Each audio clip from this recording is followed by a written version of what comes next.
The Sonic franchise is no stranger to excitement. The combination of exhilarating speeds and action-packed interactive challenges makes Sonic games incredibly memorable, which is why the games have such a strong replay value. So today we're taking a look at some of the stages from the franchise, and examining not only why they're fun to play, but how they've established Sonic as one of the most iconic and trailblazing series in video game history. These are our picks for the top 10 Sonic stages.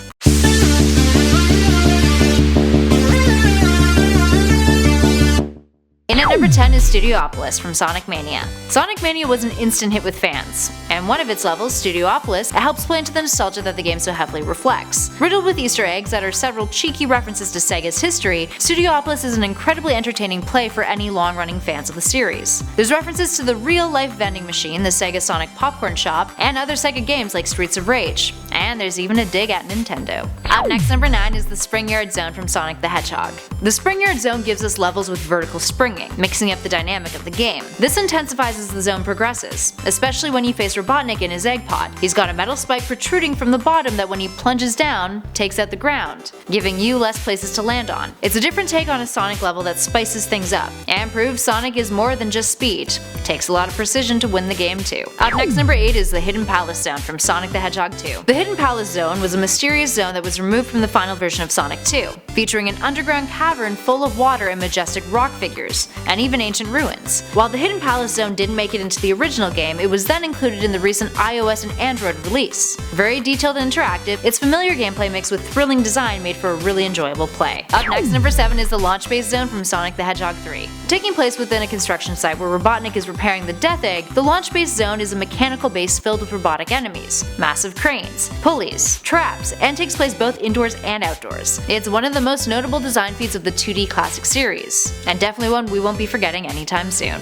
Up next, number 6 is the Casino Night Zone from Sonic 2. Taking cues from one of our previous numbers, the Spring Yard Zone, Casino Night puts you right in the middle of a massive pinball meets slot machine. Giving us the complete gambling experience, players can traverse this Vegas-themed level and risk the rings they've collected throughout in hopes of scoring a jackpot. Plus, it has a fantastic and fitting score. Up next, number 5 is the Flying Battery Zone from Sonic and Knuckles. While some have criticized this zone as being a carbon copy for the airship in Super Mario Bros. 3, Flying Battery takes the concept to new levels, providing an adrenaline-filled level that will leave you amped. With major momentum, it provides exactly the kind of excitement that Sonic fans adore, with no shortage of challenge, courtesy of Spiky Balls. Up next, number 4 is the Death Egg Zone in Sonic and Knuckles. Taking place in Robotnik's own Death Star, the Death Egg, this zone is the last you'll venture through in Sonic and Knuckles. At this point in the game, Knuckles has come around, realizing that Sonic and Tails are actually the good guys after Robotnik steals the Master Emerald from him. The whole zone tends to be a bit disorienting, filled with traps, gravity switches, and electromagnets. It also leads up to one of the more entertaining and challenging boss battles of the series, the Great Eggman Robo. Up next, number 3 is the Hydrocity Zone from Sonic the Hedgehog 3.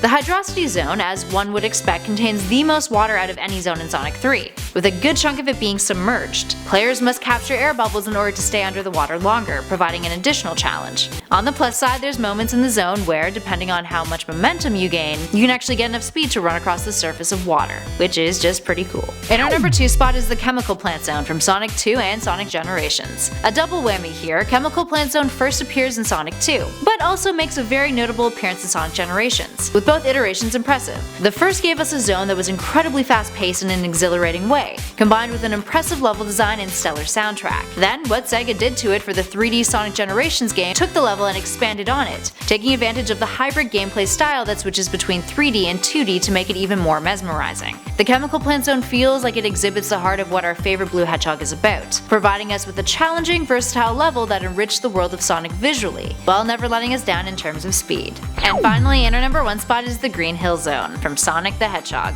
and many other games. The Green Hill Zone is without a doubt the most iconic Sonic stage in the franchise. It's the original stage, the one that started it all off, and is likely the stage that those unfamiliar with the Sonic games can easily recognize. It comes with a wonderful pang of nostalgia, and is largely responsible for setting the groundwork for all Sonic stages to come. Plus, its music has been rated as some of the best scoring from the 16-bit era. Alright, there we have it, friends. What are your favorite Sonic stages? Let us know in those comments below. And don't forget to show us some love if you dug this video by hitting those like and subscribe buttons. If you're craving more Sonic lists, why not head over to our channel and check out our top 10 Sonic playlist. In the meantime, I've been Kelly Pally and this has been Top 10 Gaming. I'll catch you all in the next one.